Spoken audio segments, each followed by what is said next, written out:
Hey guys, I don't know if I say good evening, good morning, depending on when you are going to view this podcast and this video.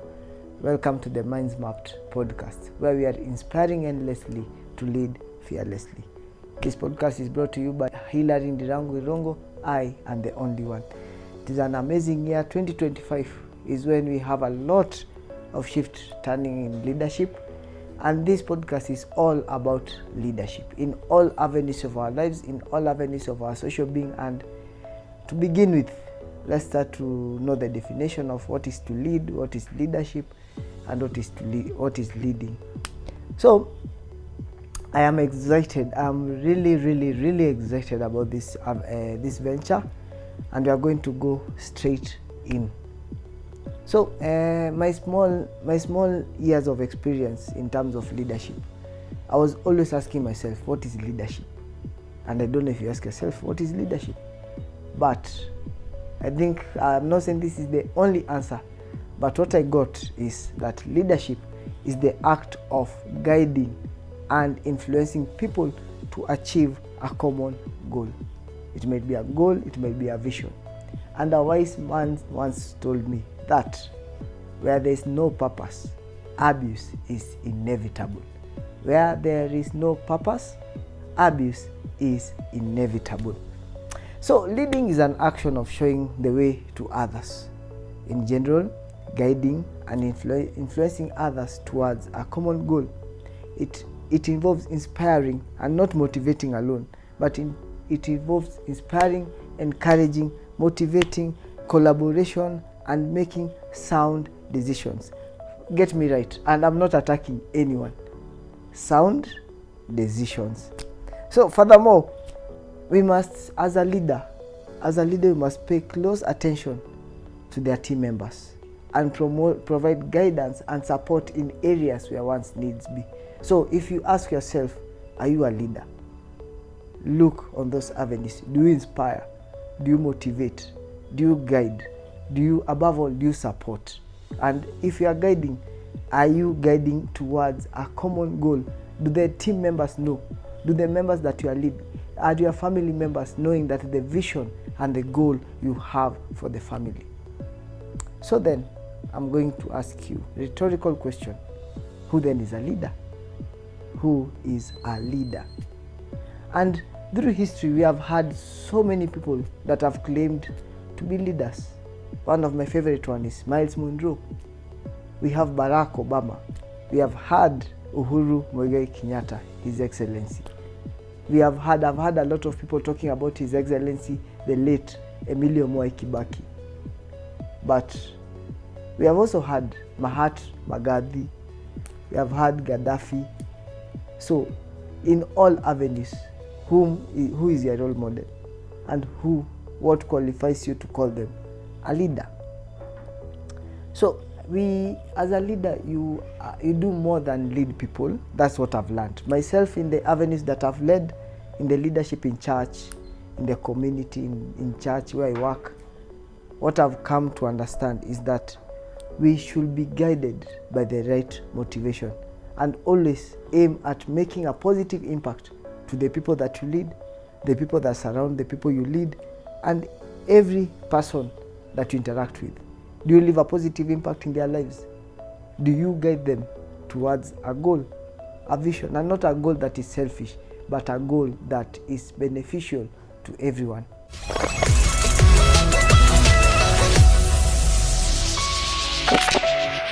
Yeah, so a leader is someone who can see how things can be improved and who rallies people to move toward that better vision.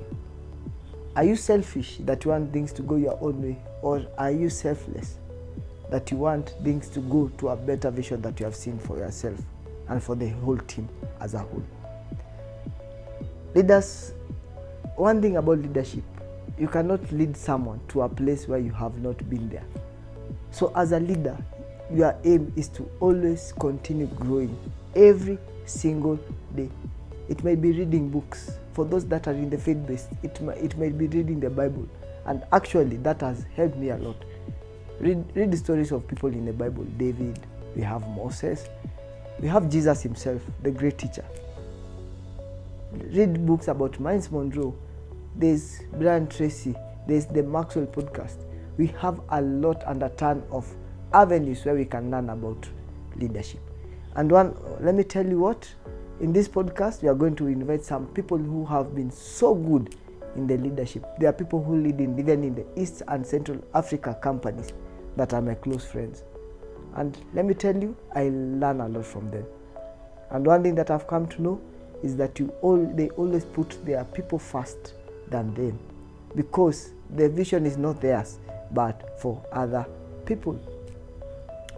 So, I'm going to ask, what are some of the roles of leaders?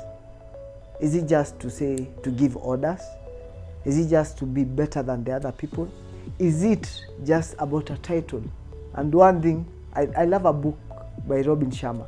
It is called A Leader Without a Title. A leader who had no title, to be precise. That is an awesome book, because if you are a leader, that's a number one book I'll encourage you to read. The other one is How to Win Friends and Influence People. That is a book written by Dale Carnegie. And now my current read is How to Lead When You Are Not in Charge. And if you're struggling about titles, awesome. That's an awesome book. And I will really, really encourage you to read. If you're a leader, if you're aspiring to be a leader in one way or another, if God is going to bless you with a family, and lead them, look for books, read the Bible first as a foundation, then read other books. So some of the roles that leaders have. The first one is setting goals. The challenge is not about setting goals, my friends. The challenge is making the team members buy into that vision and setting their own goals towards that common vision. And as a leader, you have to ensure the goals are achieved, no matter what. As long as they are the right process, always ensure the goals are achieved. The second thing that I've learned so far, friends, is that a leader is involved in organizing. A leader organizes their team, because as a leader, you have to choose your team players. Look for instance, look at a football team. Let's say, for example, Manchester United or Arsenal or Chelsea. The coach comes and works with the members that he wants to be in their team. He comes, swipes off everyone that he thinks that is not valuable or not fitting to their vision, and then brings in new players that can align to his or her own vision. And even in leadership, in all aspects, you have to come and choose and select your own team. You might not choose them directly, but you can always influence who to be chosen and whom you want to be in your team. So leaders organize their team and they ensure that they operate efficiently. So as a leader, a major takeaway, always ensure that you have a team that can work and move things efficiently. The other role, the third one, a leader should motivate. I'm not a motivational speaker, that I am so weak on that. But as a leader, you should always motivate. It may be directly, it may be indirectly. Directly, you might go have those close personal relationships with friends and their team members and tell them and encourage them. Indirectly is by creating an environment where they can work in accordance to your vision and your purpose of your team. We have managing performance, and as a leader, you should monitor your team's performance. Don't let it for the other managers. As a leader, always be in touch, be hands-on. Solve problems, that's the fifth one. The leader solve problems. When people find challenges, at times they look at leaders. This I have had a personal experience where I lead in the church. When our youth members or when the people we serve, they have a challenge, they will always look at you to see, are you shaken? Are you scared? Do you have a solution? But as a leader, one thing that I've realized is that even if you don't have the answer, pray to God and consult, and an answer will always be found. And the last one is caring for people. a leader that cannot care for his or her own people, a leader that cannot care for his or her own people, let me tell you, he is doomed for failure. So guys, it is awesome to be a leader. You are not born a leader, but a leader you can go on learning. And from there, now that's where we come to the point of learning the different types of leadership. Remember, this is the Minds Mapped podcast, where we are inspiring endlessly to lead fearlessly. And the leadership types, there are 7 types of leadership styles, and we are going to explore some of them right now and right away. Thank you.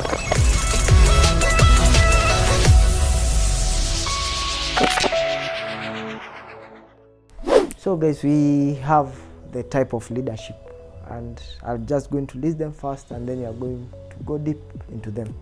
We have the first one, authoritative leadership, and many of us, we fall there.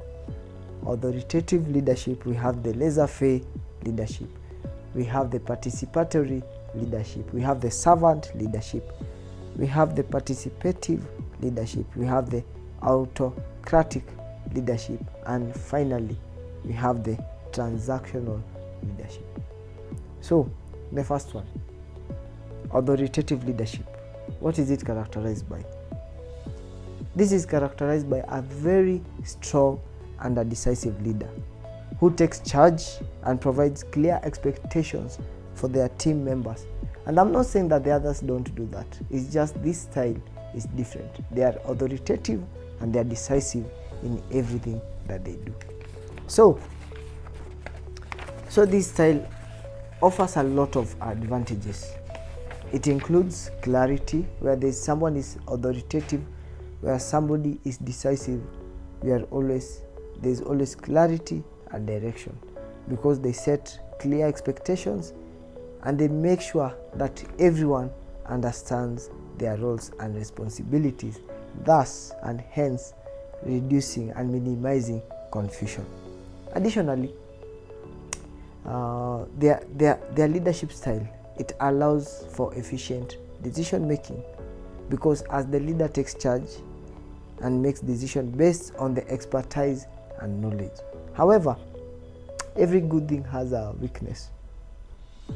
Authoritative leadership, they might have a reduced autonomy of 40 members, since their leader, this type of leader, is the central decision maker. And one negative thing about the central decision maker, when one person feels as if he or she is not involved, I'll not say they'll fail, but most of the time there's a coldness in that team. So this type of leadership, it may result for people lacking ownership and engagement among the team. So they might hinder their personal growth and development. But there are situations where authoritative leadership might be appropriate or necessary. So, for example, during time of crisis or urgent decision making, a strong and decisive leader can provide the necessary guidance.